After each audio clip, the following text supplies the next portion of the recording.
The escalating Middle East conflict marked by U.S. airstrikes on Iran is set to impact Nigeria's economy through volatile oil prices, inflation risks and currency fluctuations, while rising crude prices could boost Nigeria's foreign exchange inflows and fiscal revenues. Analysts caution that market uncertainty may delay interest rate cuts by the central bank. Questions also loom over OPEC Plus's supply responses. Iran threatened to close the Strait of Hormuz, and the Naira's muted reaction despite a weaker dollar. Experts urge Nigeria to leverage the crisis for strategic economic gains. And we'll get into more of the details of this as our guests join us now. We have Bolarinwa Durojaiye, oil and gas technologist. Thank you for joining us. Hi, Joanna. Thanks for having me. A pleasure. We also have Dosu Odekunle, MD, Marque Synergy, joining us as well for the conversation. Good morning. Morning. A pleasure to be here. Yes, a pleasure to have you in. So let's begin with Bolarinwa, and of course, a picture of how Middle Eastern conflict, and we know that it's a developing story. It's changing almost minute by minute. Give us a picture of how this is sending or reverberating through the Nigerian economy, the ripples it is sending through our economy. So it's like you said, it's an emerging story, and it's one of those situations that as you observe and as you analyze, the very thing that you're observing and analyzing is changing, right before you. The underpinning dynamics, that informed even this topic that we're discussing right now was an initial rally in global crude oil prices. And for those of us who are watching, that rally has somewhat reversed itself already. You can see that the market has priced in, what other uncertainties and whatever supply constraints are being anticipated into oil prices, and that's what has informed the reverse in the rally. So to answer your question more directly, how does this impact the Nigerian economy? As we know, oil prices have been a little below the oil price benchmark that the 2025 budget was set on. Obviously, that initial rally kind of changed that dynamic a bit, and brought oil prices just a little bit above the budget benchmark. But like I said, that has been reversed now. So what would have appeared to be some kind of a positive, some respite, essentially more foreign exchange earnings, and more FX to fund FX demand, and ultimately also to fund budget spending. That hope seems to have all but disappeared right now. So the current situation, it looks like nothing's changing per se. But again, it's a developing story. Let's see how things go. Yeah, it's a developing story, and again, so much is changing, so much volatility. I can imagine analysts are having a hard time right now trying to draw predictions and determine directions. But let me come to Dosu Odekunle now, and coming to oil prices. We have seen quite a bit of volatility this year. 1 minute we're seeing a rally, then we're seeing a pushback. Is it too early to be optimistic of sustained higher oil prices, from a revenue standpoint? Because there was that initial excitement yesterday specifically, and now today, yeah. So what are your thoughts on, the volatility in oil prices? Joanna, hi. So it's not, I think it's a little bit too early to tell. Most of the markets probably did not expect, a sustained price. I don't think the heavy hitters and consumers want market prices to rise. As you can see, the U.S. sent a signal out quickly on the possibility of the Strait of Hormuz being closed. They had said they had reached out to China saying that they should please speak to your friend, or I beg, we don't want this we don't want market prices to rise. So I don't think people actually, well, I don't think the market actually positioned to see like any kind of fierce market rise. The US and obviously China and India will have fought to sort of keep it down, as with the rest of the global market. So like I said, it's still as of then, my own predictions were it was still too early to tell. I didn't think it would be sustained. And I mean, as we can see today, it's sort of dying down. Crude is already sub 70. And this is because, you know, the whole world, the volume of crude that passes through the Strait of Hormuz and all of that will have generally affected a big chunk of the market. And the ripple effect will have been felt everywhere. So the yo-yoing of pricing is not so bad. I mean, that was the first major one was in March on Trump's announcement. And then the second one is this one now, which has happened. It's interesting. I mean, even with the Israeli-Iran strikes, there was a blip on the market and then back down. So the global forces are making sure that the price stays at around the steady 60. So and maybe even hopefully, I don't know, lower 60. Lower. Okay. I mean, that can't be good for the Nigerian economy. But as you have pointed out, there's an intentional effort to keep prices down globally, in spite of whatever conflict may arise. And we'll come to that again on how this may be reshaping the global oil sector. But I'm coming back to you now, Bolarinwa. Announced the Nigerian economy and the Naira. What would you say is the case for the Naira with this conflict in the Middle East, considering we haven't even seen as much strengthening in the face of, you know, a weaker dollar? Yes, it's oil prices, but we know that there's also been a drive to safe haven assets. So, I mean, what's the Naira's play in all of this? How is the Naira responding to this? Thanks, John. We can see it literally in the rates, and the picture looks a bit flat, really. You know, the Naira is not gaining value in any material kind of way. And again, when you look at all the underpinning dynamics and the fact that what we had thought was an oil price rally is not actually going to be happening in any sustained kind of way, then the picture going forward does not suggest any material increase in FX earnings or flows or supply to the foreign exchange market. You know, and to that extent, you know, it's supply and demand, really. We have seen, you know, some activity in foreign portfolio inflows, you know, but that essentially has given us a flat outcome. And I will say this, I like to say it's when you have a demand picture, you know, that is pretty much fixated on betting against its own currency, it's very hard to oversupply a market like that.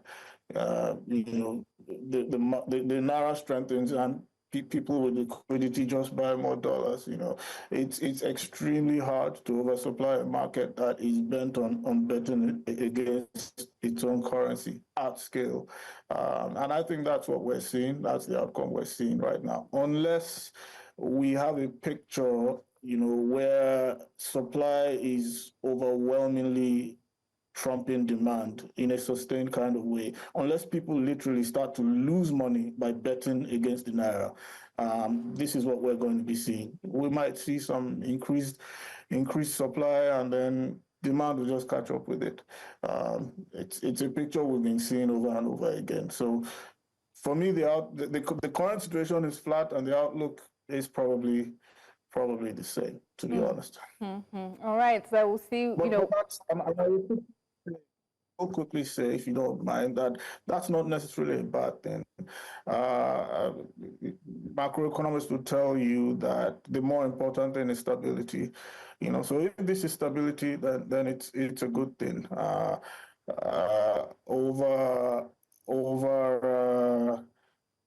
too many movements in the currency, whether up or down, is never a good thing for a macroeconomic. Yes, I mean, we'll see. So you're saying some level of stability with, the Naira and maybe even oil prices. We'll get into how, those who need or use this data will use it to, inform their decisions like, the CBN, MPC going forward, and how, of course, this is recalibrating the global oil market after this break. Do stay with us. All right, still sticking with the, de-escalating crisis in the Middle East and how it affects the Nigerian economy. We do have Bolarinwa Durojaiye staying with us, an oil and gas technologist, and Dosu Odekunle, MD, Marque Synergy, joining us for the conversation. And to pick up from where we left off, I'm coming to you now, Dosu. You have projected that, forces all over the world will rally together to keep oil prices low, and of course that's Trump's ambition, right? Especially in the oil market, I assume, and you can correct me if I'm wrong. But how is this whole crisis reshaping the global oil markets, Dosu? Well, I'm not sure much has changed. The blips that are happening, let me just go back a bit. In the past, usually a crisis like the one that was happening with Israel and Gaza, and then Israel and Iran will lead to astronomical spikes in the price, and it will reverberate through the shipping market, the finance markets, because obviously as the cost and the uncertainty of supply goes up, it will reflect in the cost of logistics, which will invariably get passed on to the end user. So the price would have, rippled through and gone up. But that's not the case anymore. We have spikes 1 or 2 days, price goes up, rallies, and then, starts its downward trend. And that has been the trend throughout the whole of this year. So even though there's uncertainty with what happened with Iran last week, the effects have not been that dire. I mean, on Monday, we saw an $80 barrel trade. Market went up to $80, but we're sub 60. We're sub 70 today. It's 69. So, and market continues to trade downwards. The futures market for December is around 66. So there's no real impact as such. And the market is also actually well supplied. There are contingency plans for the major movers to find other ways to move their oil if need be. So I don't really see any drastic change happening, anytime soon. Something really, really terrible obviously has to happen, like, Iran waking up and saying, what, we're waiting for an all-out war and retaliating aggressively against the US and its allies. Now, I mean, obviously, nobody wants that. I also believe that no one is pushing for that. So they are staying within their lanes, and obviously the diplomats are working behind the scenes to make sure that they're managing whatever fallout. So I don't see any drastic change in what the prices would be. I think the market will continue as is, and as it settles down into the lower 60s. Okay. So all this talk about $100 a barrel is far-fetched. No, I mean, like I said, something drastic has to happen, and that drastic level has not happened yet. We haven't reached that threshold. It used to happen in the past. In the past, when there was any form of conflict, traders would take positions because they knew that something was coming, and the market would rally and jump, and then, you go from 60 to 100, literally, and then it gets sustained over the next few weeks. And then some people, they profit from the benefit. But the market has really evolved now. Data and analysts are able to sort of look at contingency plans, rerouting routes, and absorb the shocks, which is why it's so strange now that despite the fact that there are ongoing wars, there's Russia-Ukraine still ongoing, there's Israel-Palestine, and then now Iran, nothing has changed. It just seems that it's another day of something happening in somebody's backyard. Right, quite some resilience, and I don't know whether we should be concerned about that. should we be concerned that the market is not really responding as much to, the geopolitics of everything, or is this the new normal, the resilience of the oil markets? It remains oversupplied. So something, like I said, something drastic has to happen to spike us into 100. You have the US doing 13.4 million. Saudi's oil has stable output. All other markets, there are no real disruptions in the projected supply. And, just this June, OPEC increased, slightly the volumes to the global market. So nothing has really changed in terms of security of supply. Right. The crude market is a futures market, right? So it's always about the future of security. And as long as there's the possibility that that future is secure, every blip you see is just temporal. Like the one that happened on Friday and into Monday was just, okay, what's going to happen going forward? And by the time data started coming in and the news filtering out that there may be the possibility of a ceasefire and not the strait being blocked, the market began to ease. So it's that now. The market reacts faster due to availability of data. They can call uncertainties even better now. So yes, this may be the new normal. Okay, interesting. Thank you for that, Dosu. And I'm coming to, Bolarinwa. We did see, the fallout, aside from oil prices, even here in Nigeria, pump prices went up, right? On Monday, we were seeing 925 and, upwards. What are your thoughts on how, these changes are happening here? Are prices going to come down? How is this going to trickle into inflation?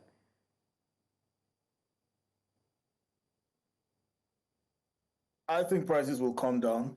I think that the change in pump prices we saw is, just like we've been talking about, is just essentially, and that ultimately prices will come down. And to the extent there's not a very great fear of inflationary impact on the short and midterm basis. All right. And we've seen, inflation trend downwards 2 months consecutively now. And, we've seen also the CBN hesitate. Back to back, they've had a hold on, interest rates. What are your thoughts on, are we going to see another hold because of the volatility and uncertainty? Are we going to see them finally cut rates? How is all this larger volatility, how do you see this influencing MPC's decision next month?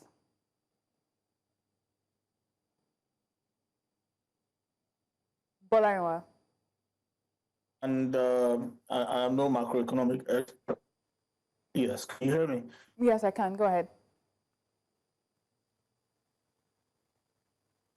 Yeah, I think they're going to hold, and I think that there is a good fundamental basis for that.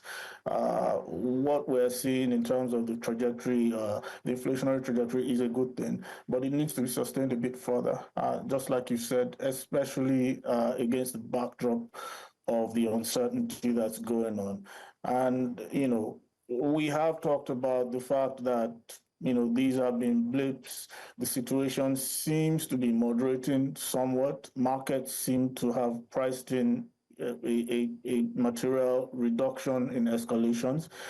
But never say never. Remember that even within Iran, there are political dynamics that we may know some about and we may also not be aware of some about. There will always be the hawks. There will always be the people who are saying calm down. The Iranian parliament actually did vote in favor of closing the Strait of Hormuz, but it wasn't executed, as we know. But all sorts of things can happen. The reprisal attack by Iran, for those watching really closely, it almost looked like things were staged to just kind of more or less like an off-ramp exit to just kind of moderate things and de-escalate in a controlled manner. We've seen this kind of thing before. So everything points towards some stability, but again, never say never. So in the wake of all of that, this backdrop of all of that, a hold is what I would expect going forward. All right, we'll see whether or not that pans out. And finally, to tie things together, and I think a question for you both, let's begin with Dosu. Make the most of a bad crisis, we say. What should be Nigeria's play, with all of this going on? How can we benefit from this? Dosu? Oh. That would be a tough one. I don't know. I mean, that's now going into speculative territory. And I think maybe it's more a long-term thing where we develop infrastructure and capacity for the market to,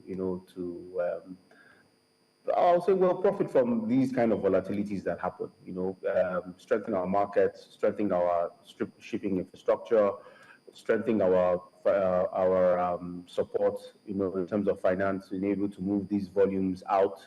I mean, we're majorly an exporting country for crude, and it's to build value around those these assets. The assets meaning oil and gas, long-term investments. An example is like our LNG structure.